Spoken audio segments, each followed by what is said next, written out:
Report breaking വാർത്തയിലേക്കാണ്. വയനാട് കുടുംബശ്രീ ജില്ലാ മിഷനിൽ വൻ അഴിമതി. ആദിവാസി വികസന പ്രവർത്തനങ്ങൾക്കായി കേന്ദ്ര സർക്കാർ അനുവദിച്ച 50 ലക്ഷം രൂപ വക മാറ്റിക്കൊണ്ട് തട്ടിപ്പ് നടത്തിയിരിക്കുന്നു. 3 ജീവനക്കാരെ ജോലിയിൽ നിന്ന് പുറത്താക്കിയിരിക്കുകയാണ്.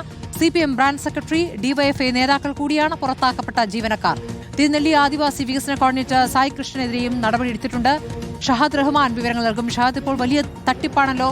പാവങ്ങൾക്ക് വേണ്ടിയുള്ള പദ്ധതിയിൽ വൻ അഴിമതി നടത്തിയിരിക്കുന്നു എന്നുള്ളതാണ്. ഇപ്പോൾ ആരൊക്കെയാണ് ഈ 3 ജീവനക്കാർ? തീർച്ചയായും സ്മൃതി, കാരണം CPM പ്രവർത്തകരായിട്ടുള്ള DYFI പ്രവർത്തകരായിട്ടുള്ള ആളുകളെയാണ് ഇപ്പോൾ പുറത്താക്കിയിരിക്കുന്നത്. ഇവർ താൽക്കാലിക ജീവനക്കാരായിരുന്നു എന്നുള്ളതാണ് നമുക്ക് മനസ്സിലാക്കാൻ സാധിക്കുന്നത്. ഇക്കഴിഞ്ഞ കാലം അത്രയും പാവപ്പെട്ട സാധാരണക്കാരായ മനുഷ്യർക്ക് കേന്ദ്ര സർക്കാർ അനുവദിച്ചിട്ടുള്ള പണം അത് തട്ടിപ്പ് നടത്തുകയായിരുന്നു ഇവരുടെ പ്രധാനപ്പെട്ട പണി. കേന്ദ്ര സർക്കാർ നൽകിയ ഏകദേശം 50 ലക്ഷം രൂപയാണ് വകമാറ്റി ഇവർ കൈക്കലാക്കിയിട്ടുള്ളത്. ആദിവാസി വികസന പ്രവർത്തനങ്ങൾക്കായി ജില്ലാ കളക്ടർ മുഖാന്തരം അനുവദിച്ച തുകയിലാണ് ഈ തട്ടിപ്പ് നടത്തിയിട്ടുള്ളത് എന്നതും എടുത്തു പറയേണ്ടതാണ്. തിരുനെല്ലി ആദിവാസി വികസന കോർഡിനേറ്റർ സായി കൃഷ്ണനെതിരെയും കുടുംബശ്രീയുടെ നേതൃത്വത്തിൽ കർശന നടപടി സ്വീകരിച്ചിട്ടുണ്ട്. ഈ പുറത്താക്കിയിട്ടുള്ള ആളുകളുടെ വിശദാംശങ്ങൾ ഇങ്ങനെയാണ് പ്രാഥമികമായിട്ട് നമുക്ക് മനസ്സിലാക്കാൻ സാധിക്കുന്നത്.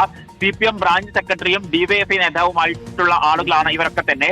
Kalpetta civil station branch secretary ആയിട്ടുള്ള ജയേഷ് പി, അതുപോലെ തന്നെ പുൽപ്പള്ളി ഏരിയ കമ്മിറ്റി അംഗം ഹരീഷ് എന്നിവരാണ് ഈ പുറത്താക്കപ്പെട്ട രാഷ്ട്രീയ നേതാക്കൾ എന്നുള്ളതാണ് എടുത്തു പറയേണ്ടത്. തിരുനെല്ലി ആദിവാസി വികസന കോർഡിനേറ്റർ സായി കൃഷ്ണക്കെതിരെയും കുടുംബശ്രീ ഇത്തരത്തിൽ നടപടി സ്വീകരിച്ചിട്ടുണ്ട് എന്നുള്ളതാണ്. ഇങ്ങനെ 3 പേരെയാണ് ഇപ്പോൾ ഈ ജോലിയിൽ നിന്നും പുറത്താക്കിയിട്ടുള്ളത്. ഈ തട്ടിപ്പിന്റെ കൂടുതൽ വിശദാംശങ്ങൾ അല്ലെങ്കിൽ കൂടുതൽ കാര്യങ്ങൾ ഒരുപക്ഷെ വരും ദിവസങ്ങളിൽ പുറത്തു വരും എന്നുള്ളതാണ് നമുക്ക് മനസ്സിലാക്കാൻ സാധിക്കുന്നത്. ശരി, ഷഹദ് റഹ്മാനാണ് വിവരങ്ങൾ നൽകിയത്. ആദിവാസികൾക്ക് വേണ്ടിയുള്ള ഫണ്ടാണ് 50 ലക്ഷം രൂപ തട്ടിയെടുത്ത കോർഡിനേറ്റർ അടക്കമുള്ള 3 പേർക്കെതിരെയാണ് ഇപ്പോൾ നടപടി ഉണ്ടായിരിക്കുന്നത്.